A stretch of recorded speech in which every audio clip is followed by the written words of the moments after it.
إن الله وملائكته يصلون على النبي يا أيها الذين آمنوا صلوا عليه وسلموا تسليما.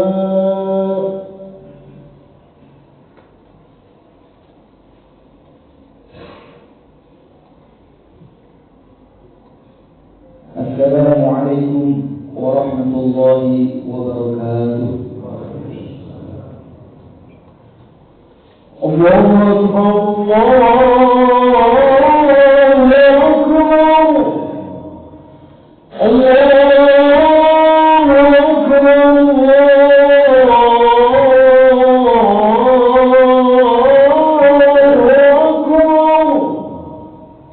أشهد أن لا إله إلا الله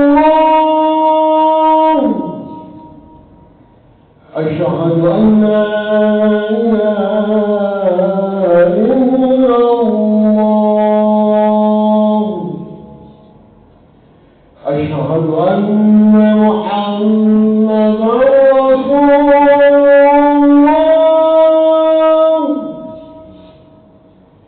أشهد أن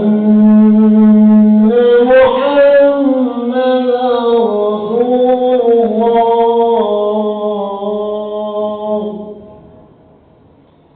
حي على الصلاة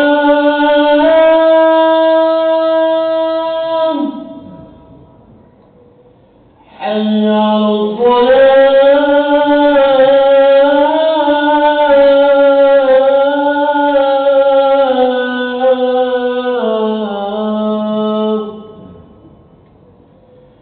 حي على الفلاح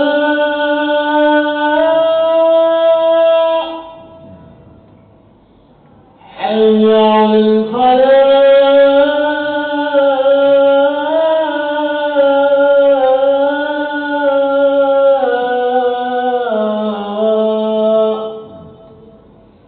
الله أكبر الله أكبر لا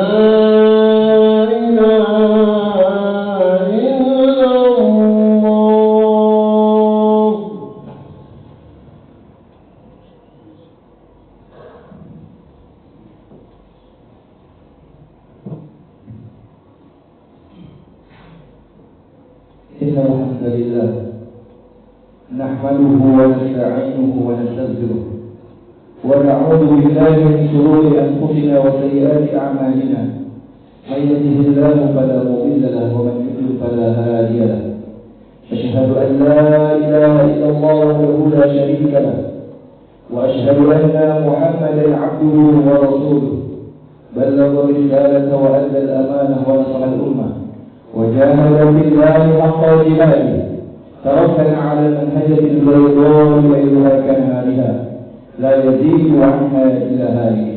اللهم صل وسلم على سيدنا محمد وعلى آله وأصحابه الطيبين الطاهرين ومن تبعهم بإحسان إلى يوم الدين. فيا عباد الله أوصيني وإياكم بتقوى الله وطاعته لعلكم تفلحون. وقال تعالى يا أيها الذين آمنوا اتقوا الله حق تقاته ولا تموتن إلا وأنتم مسلمون. وقال تعالى يا أيها الذين آمنوا اتقوا الله وقولوا قولا سديدا يصلح لكم أعمالكم ويغفر لكم ذنوبكم ومن يطع الله ورسوله فقد فاز فوزا عظيما. معاشر الحاضرين, sidang beragama yang dimuliakan Allah Subhanahu wa taala. Puji syukur senantiasa kita panjatkan kepada Allah Subhanahu wa taala. Salawat dan salam senantiasa kita haturkan dan kita sanjungkan kepada baginda alam habibana wa nabiyana Muhammad sallallahu alaihi wasallam. Semoga salawat dan salam tercurah kepada keluarganya, pada para sahabatnya, para tabi'in, para tabi'ut tabi'in, dan mudah-mudahan kita semua sebagai umatnya senantiasa istiqomah mengikuti sunnah-sunnah beliau sehingga kelak di hari kiamat kita mendapatkan syafaat. Amin. Allahumma amin. Ma'asyiral hadirin yang dimuliakan Allah Subhanahu wa taala. Pertama, marilah kita meningkatkan kualitas keimanan dan ketakwaan kita kepada Allah Subhanahu wa taala. Karena dengan keimanan dan ketakwaan terhadap Allah Subhanahu wa taala yang menyebabkan kita selamat di dunia dan di akhirat. Bahkan Allah Subhanahu wa taala akan memberikan jalan keluar dari setiap kesulitan yang kita hadapi. Wa may yattaqillaha yaj'al lahu makhraja. Orang yang senantiasa bertakwa kepada Allah Subhanahu wa taala, Allah akan berikan jalan keluar dan Allah akan memberikan rezeki yang tidak disangka-sangka. Ma'asyiral hadirin, sidang Jumat yang dimuliakan Allah Subhanahu wa taala. Hari ini kita berada di hari yang sangat diagungkan oleh Allah Subhanahu wa taala. Hari ini kita berada di hari yang mana Allah Subhanahu wa taala memuliakannya. Maka kita sebagai hamba Allah berada di bulan yang dimuliakan oleh Allah Subhanahu wa taala, di hari yang agung. Marilah kita agungkan Allah Subhanahu wa taala dengan berbanyak membacakan takbir kepada Allah Subhanahu wa taala. Ma'asyiral hadirin yang dimuliakan Allah Subhanahu wa taala, hari ini bertepatan dengan Idul Adha. Kita ingin menjumpai kalimat Idul Adha. Aid artinya kembali. Idul Adha tahun lalu dia datang, tahun ini pun dia datang, dan akan datang di tahun yang akan datang. Pertanyaannya adalah, masihkah kita di tahun yang akan datang memiliki usia? Masihkah kita sempat di tahun yang akan datang bertemu dengan Idul Adha? Boleh jadi tadi kita mendengarkan khutbah Idul Adha, itu adalah khutbah Idul Adha yang terakhir yang kita dengar. Boleh jadi sholat Idul Adha yang tadi kita laksanakan pagi adalah sholat Idul Adha yang terakhir bagi kita. Oleh karena itu, ma'asyiral hadirin yang dimuliakan oleh Allah Subhanahu wa taala, di 10 pertama di bulan Dzulhijjah ini Allah memberikan banyak kepada kita pahala yang berlipat ganda bagi siapa saja yang melaksanakan ibadah pada 10 hari di bulan Dzulhijjah, maka pahalanya tidak diragukan lagi. Ma'asyiral hadirin yang dimuliakan Allah Subhanahu wa taala, hari ini adalah hari Ahad, hari yang dimana Allah Subhanahu wa taala mensyariatkan kepada kita untuk menyembelih hewan kurban. Kalau kita berbicara masalah kurban, syariat ibadah kurban sudah Allah perintahkan kepada nabi-nabi sebelum Rasulullah SAW. Perintah kurban ini sudah terjadi pada zaman Nabi Adam alaihissalam. Perintah kurban ini sudah terjadi pada zaman Nabi Ibrahim alaihissalam. Perintah kurban ini juga diperintahkan kepada Rasulullah SAW. Namun perlu kita ketahui bersama bahwa ketika kita mendengar syariat kurban, yang paling populer dari semua kisah kurban ini adalah kurban Nabi Ibrahim alaihissalam. Nabi Ibrahim alaihissalam adalah seorang manusia yang agung, yang Allah Subhanahu wa taala memberikan gelar kepada beliau, wattakhadallahu Ibrahim khalila. Allah memberikan gelar kepada Nabi Ibrahim. Beliau diberikan gelar oleh Allah Subhanahu wa taala Al-Khalil, Khalilullah, kekasih Allah Subhanahu wa taala. Orang yang sangat dicintai oleh Allah Subhanahu wa taala. Namun apa yang terjadi ketika Allah mencintai seseorang? Ketika Allah memberikan kasih sayang kepada seseorang, bukan hanya kebaikan yang diberikan kepadanya, tetapi diri daripada orang yang dicintai oleh Allah Subhanahu wa taala, dia diberikan ujian dan cobaan yang terus-menerus. Ma'asyiral hadirin yang dimuliakan Allah Subhanahu wa taala, Khalilullah, Nabi Ibrahim alaihissalam mendapatkan gelar dari Allah, kekasih Allah. Namun yang terjadi, Allah Subhanahu wa taala memberikan ujian yang bertubi-tubi kepada Nabi Ibrahim alaihissalam. Kita ketahui bersama bahwa Nabi Ibrahim diuji oleh Allah. Pertama diuji oleh ayahnya. Ayahnya penyembah berhala, pembuat patung berhala. Maka Nabi Ibrahim adalah seorang nabi mendakwahkan tauhid siang dan malam. Namun apa yang terjadi? Orang tuanya malah menyembah berhala. Ini adalah ujian yang dihadapi oleh Nabi Ibrahim alaihissalam. Namun Nabi Ibrahim diuji oleh Allah dengan ayahnya penyembah berhala. Beliau tidak berhenti mendakwahi orang tuanya untuk menyembah Allah Subhanahu wa taala. Ketika Nabi Ibrahim berkata kepada ayahnya, "Wahai ayah, kenapa engkau jadikan atattakhiduna al-alihah? Atattakhiduna asnam al-alihah? Kenapa engkau jadikan berhala-berhala itu Tuhan?" Namun apa yang dijawab oleh orang-orang tua Nabi Ibrahim alaihissalam? Beliau mengatakan kepada Nabi Ibrahim alaihissalam, "Wa illam tantahi, kalau tidak berhenti mendakwahiku, tidak berhenti mengajak aku kepada Islam, maka akan aku habis engkau, akan aku lempar dengan batu. Wahdunni maliya, pergilah kau jauh dariku." Ketika Nabi Ibrahim diuji dengan orang tuanya, beliau tidak menjauh dari orang tuanya. Beliau melakukan perbuatan yang terpuji di depan orang tuanya. Padahal beliau, orang tua beliau adalah orang penyembah berhala. manusia yang menyembah berhala, manusia yang membuat patung. Tetapi Nabi Ibrahim diuji oleh Allah dengan ayahnya, tetap tegar berdakwah terus kepada orang tuanya. Meskipun orang tuanya berbuat buruk kepada beliau, tapi beliau berbuat baik kepada orang tuanya. Ujian yang pertama dilewati oleh Nabi Ibrahim. Namun ada ujian yang kedua, diuji oleh orang tua yang beliau berhasil melewatinya. Diuji dengan kaumnya.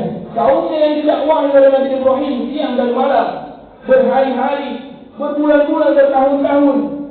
Malah berbalik, kaumnya yang diajak untuk menyembah Allah malah mengumpulkan kayu bakar dan membakar Nabi Ibrahim alaihissalam. Wa jama'uhu wa harikuhu. Kaumnya membakar Nabi Ibrahim. Namun Allah memberikan mukjizat kepada Nabi Ibrahim. Ya narukuni bardan wa salaman ala Ibrahim. Nabi Ibrahim tidak mempan dibakar api. Nabi Ibrahim diuji dengan kaumnya, berhasil beliau lewati.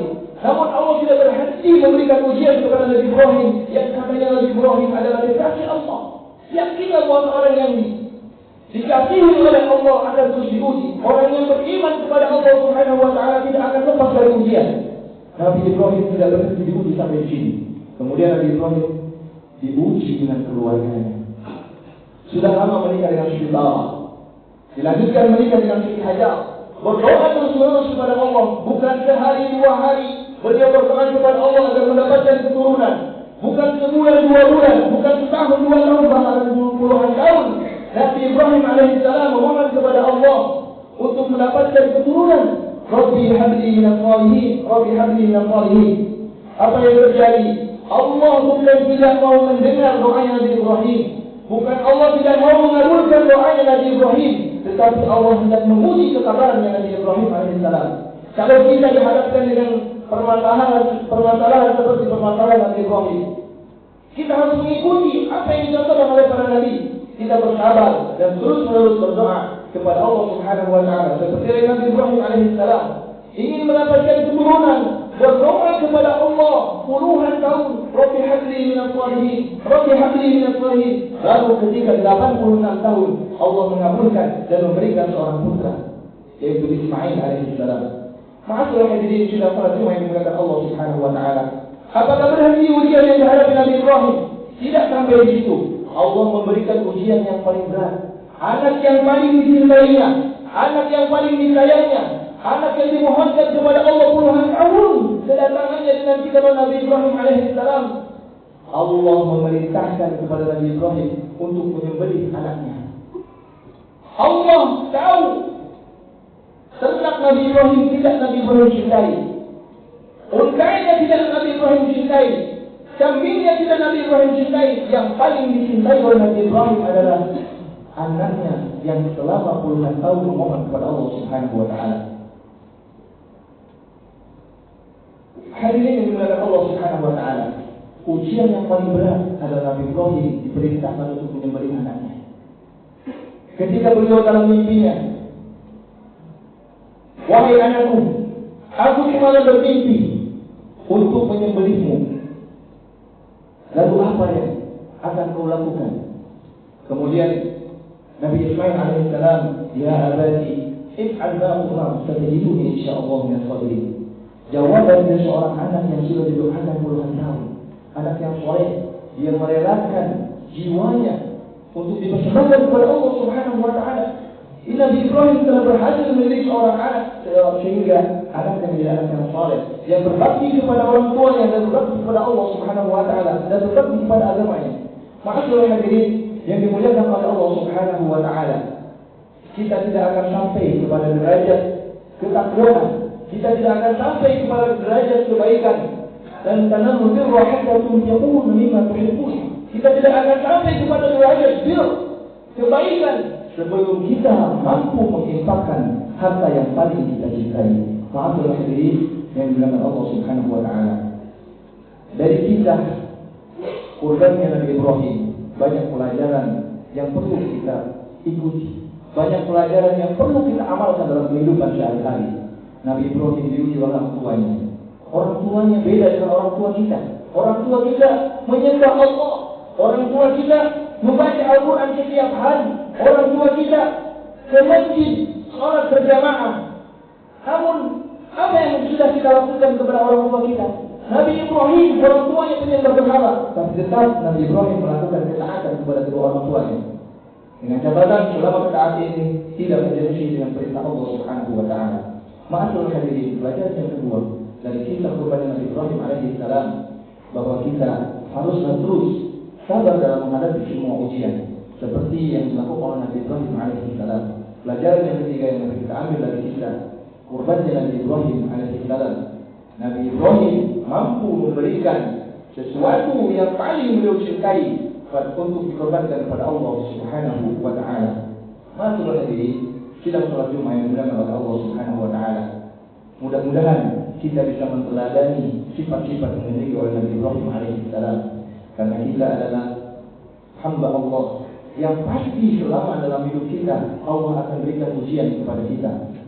Ahasiban nasu ayyutraku an yaqulu amanna wa hum la yuftanun. Apakah akan membiarkan orang manusia mengatakan kami sudah beriman, wa hum la yuftanun, padahal dia belum diuji.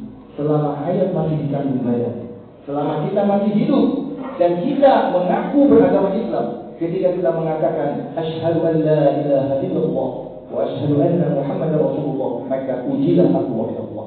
Karena sejatinya orang yang beriman akan terus diuji oleh Allah Subhanahu wa taala untuk meninggikan derajat keimanan dan ketakwaan kepada Allah Subhanahu wa taala. Aqulu qawli hadza wa astaghfirullah li wa lakum ولسائر المسلمين من كل ذنب فاستغفروه إنه هو الغفور الرحيم.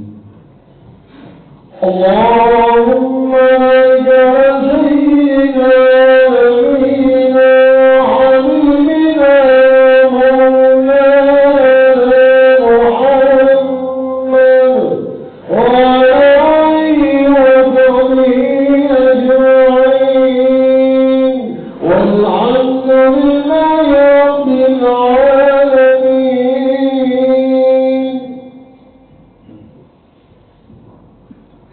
الحمد لله الواحد بلا شريك والقوي بلا نصير والعظيم بلا ظهير، أحمده حمدا يليق بجلاله فبعظيم سلطانه، فهو الأول والآخر والظاهر والباطن، ليس كمثله شيء وهو السميع البصير.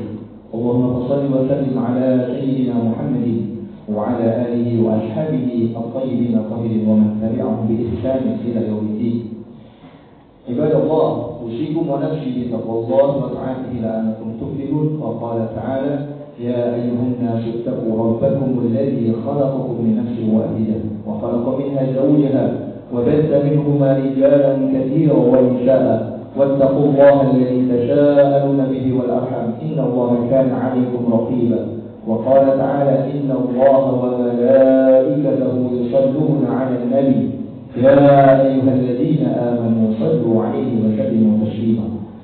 اللهم صل على محمد وعلى آل محمد كما صليت على إبراهيم وعلى آل إبراهيم، وبارك على محمد وعلى آل محمد كما باركت على إبراهيم وعلى آل إبراهيم في العالمين إنك حميد مجيد.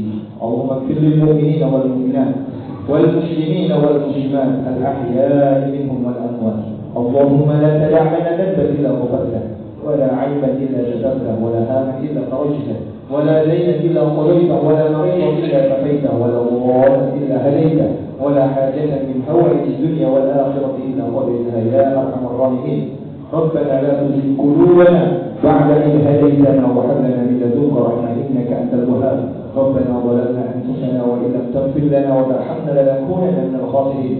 ربنا هب لنا من أزواجنا وذرياتنا قرة أعين واجعلنا للمتقين إماما.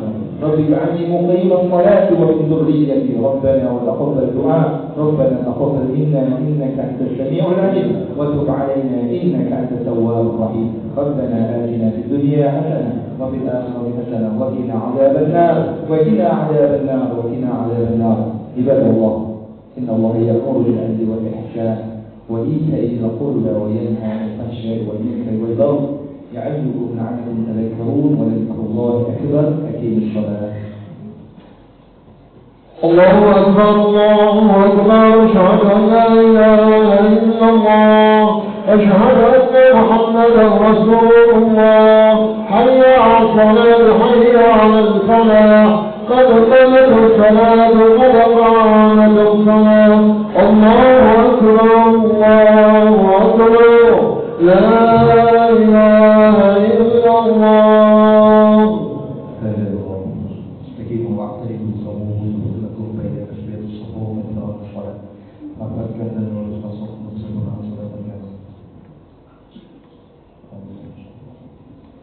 الله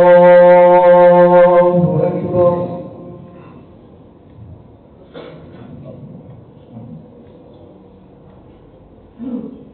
بسم الله الرحمن الرحيم. الحمد لله رب العالمين الرحمن الرحيم مالك يوم الدين إياك نعبد وإياك نستعين اهدنا الصراط المستقيم صراط الذين أنعمت عليهم غير المغضوب عليهم ولا الضالين.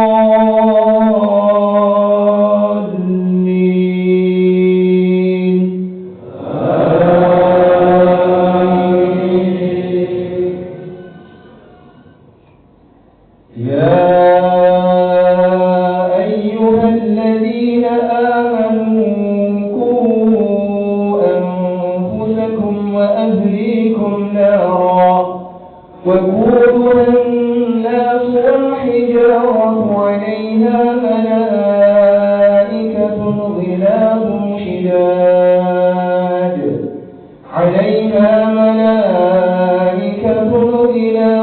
شداد لا يعصون الله ما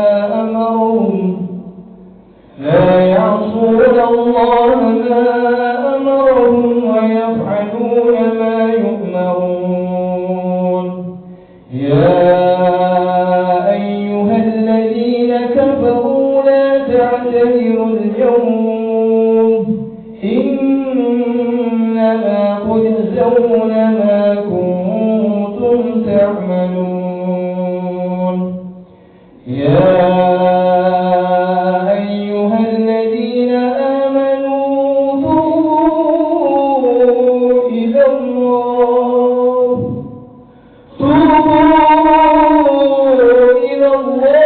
توبة نصوحا عسى ربكم أن يكفر عنكم سيئاتكم ويدخلكم جنات تجري من تحتها الأنهار يوم لا يخزي الله النبي والذين آمنوا معه نورهم يسعى بين أيديهم وبأيمانهم يقولون ربنا أتمم لنا نورنا واغفر لنا إنك على كل شيء قدير. الله أكبر. سمع الله لمن حمده. الله أكبر.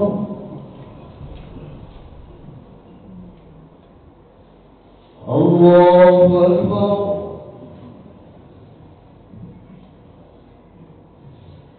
الله أكبر.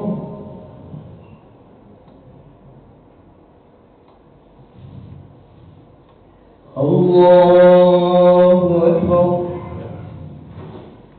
بسم الله الرحمن الرحيم. الحمد لله رب العالمين الرحمن الرحيم مالك يوم الدين إياك نعبد وإياك نستعين اهدنا الصراط المستقيم صراط الذين أنعمت عليهم غير المغضوب عليهم ولا الضالين.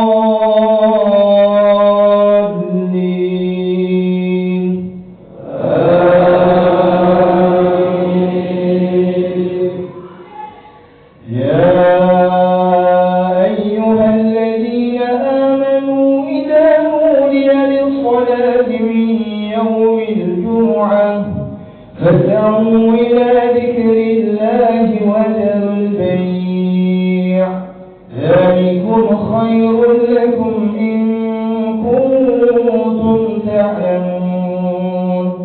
فإذا قضيت الصلاة فانتشروا في الأرض وابتغوا من فضل الله واذكروا الله كثيرا لعلكم تفلحون وإذا رأوا تجارة أو لهوا انفضوا إليها وتركوك قائما قل ما عند الله خير من اللهو ومن التجارة والله خير الرازقين. الله أكبر. سمع الله لمن حمده. الله أكبر. الله أكبر. الله أكبر.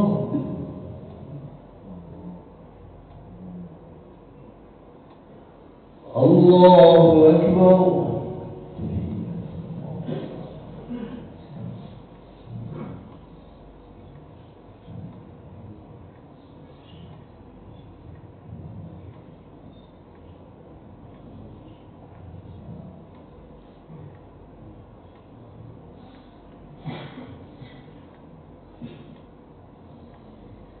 السلام عليكم ورحمة الله.